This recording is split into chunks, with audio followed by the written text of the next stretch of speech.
Hi guys, I'm Doz and welcome to the DBG channel.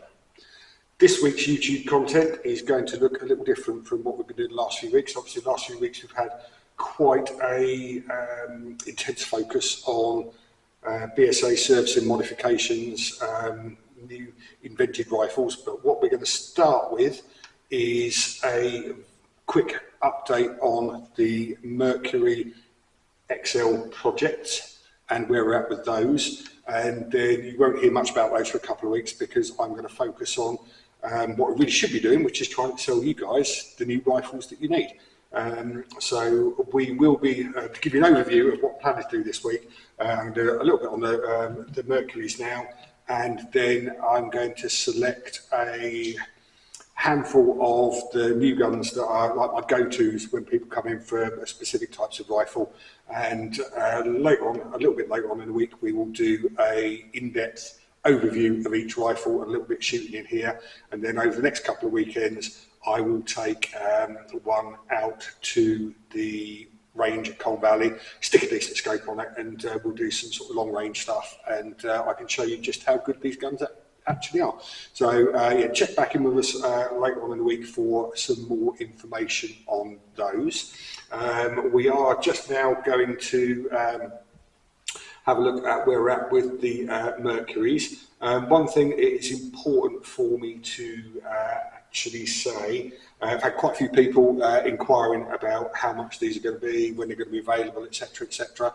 At the moment this is proof of concept stage. These guns have been made from spares that we've got kicking around and scrappers, and as such some of them have a few issues of their own, such as the 177 had the inevitable BSA wobbly barrel syndrome. We'll come back to that in a sec.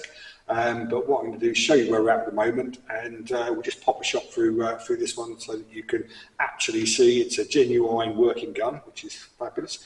We'll start with the 2.2. The 2.2 is based on a very early first year production Mark 1. Don't worry, I haven't destroyed a collector's item or anything in the process of this. It was absolutely ruined when it was bought to us. It was completely rusted solid and seized up. I've refinished it and given it the Mercury XL works, and it is now functioning beautifully. Even a cursory glance will display that it is somewhat short in the woodwork department. When we were testing it, I did borrow stock off one of our sales Mercuries just to make sure all was well. It's functioning really nicely, it's making good power. The actual original gun hadn't had a lot of use at all, so the barrel lockup is absolutely fine, and it was grouping under 5p at 15 yards, which I'm more than happy with. Being one of the older marks of gun, it has the more basic trigger unit, so I might have to pull the sears and stuff out of that and do a little bit of quantitative easing to make that a little bit lighter. But that side, it's working beautifully.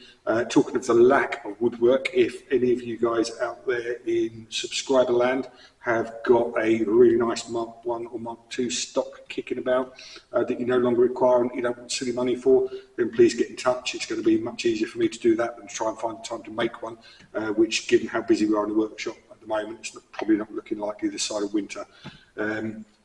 So that's that one. I'm just going to pop a shot through the 177 so you can hear it firing, and then I'm going to pop the camera in so that you can get a close-up view of the barrel wobble that is no longer there because we have implemented our oversized barrel pivot pin conversion on that one. A link to the website page on our services page that features the details and prices of that will be included in the description below.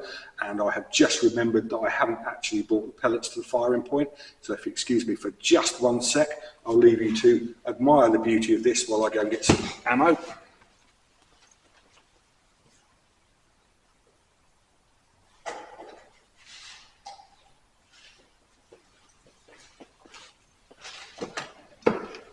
There we go, you've got me spoiling the shot of the beautiful gun again now. Okay, let's pop one of these in there. This one seems to really like the JSB 177 Exact, which it's grouping really, really well with. Lovely tight lock up there, I'm sure you heard that, nice and crisp. And having the later type of trigger unit on it. This one has a lot more adjustment than the one I was just talking about on there.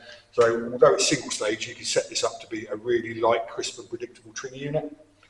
And the gun is very smooth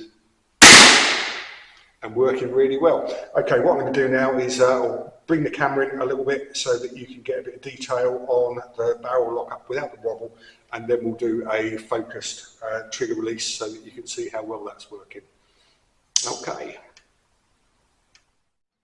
Okay, so here we are. This one's loaded and ready to go.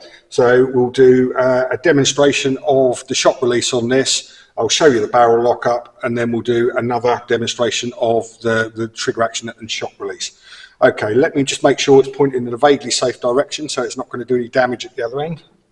Yep, we're all good. So, being a single stage unit, remember, there's no first stage. You pop your finger against the trigger, just apply a slight bit of pressure, and off it goes.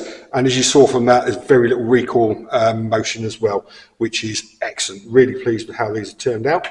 Okay, let's load it. Look at that. Absolutely no play, rock solid and good for another 4 decades there. The oversized barrel pin conversions have worked really well. I'm very pleased with those, and they have the potential to save many BSA break barrel rifles that might otherwise be scrapped. If you've got one of those and you want that doing, there is a link to services page on the website in the description below. And let's show you that again. Okay, ready? Here it comes. Finger applied to the trigger, slight increase in resistance, gentle press, and away it goes. Absolutely brilliant. Really pleased with that. Okay, hopefully that's been of interest to you. Do check back later on in the week for updates on the sales videos. Hopefully this has been entertaining as well, and we look forward to seeing you later on in the week. Many thanks.